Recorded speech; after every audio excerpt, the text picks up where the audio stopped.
कहो यशोधरा।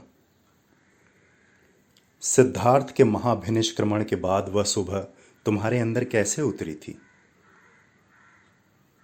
क्या वो गौरैया उस दिन तुम्हें दिखी थी जो हर दिन नियम से तुम्हारी खिड़की पे आ बैठती थी, चींची पुकार कर तुम्हें तुम्हारी नर्म हथेलियों पर दाना चुगती थी?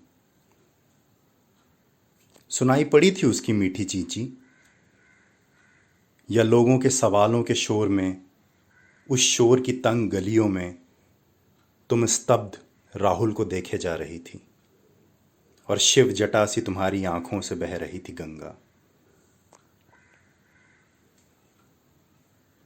कहाँ है तुम्हारी वह निजी डायरी जिसमें कुछ तो लिखा ही होगा तुमने, या खींचती गई होगी बेतरतीब लकीरें? उन लकीरों में भीड़ की नसीहतें होंगी, होंगे कुछ उलाहने और जले पर नमक छिड़कते ये वाक्य, अब ऐश करो पैसे से।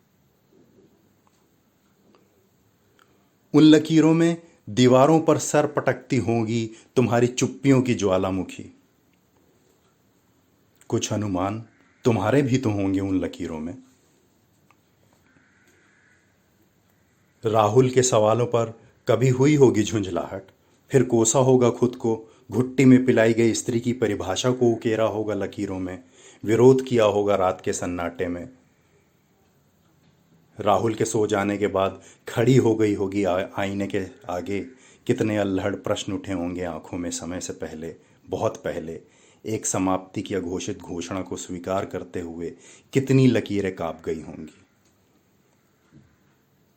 ऊँघते हुए, चौंक कर उठते हुए तकिए पर बेखबर सोया सिद्धार्थ नजर आया होगा। आश्वस्त होने के लिए आंखें विस्फारित हुई होंगी और सत्य ने कई बार निर्मम हत्या की होगी। कहो यशोधरा, क्या एक बार भी भागने का ख्याल नहीं आया?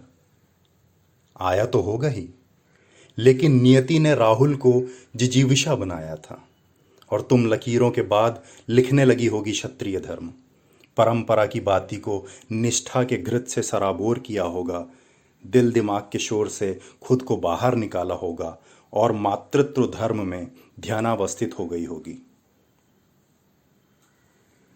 डायरी को पूजा के स्थान पर रख दिया होगा।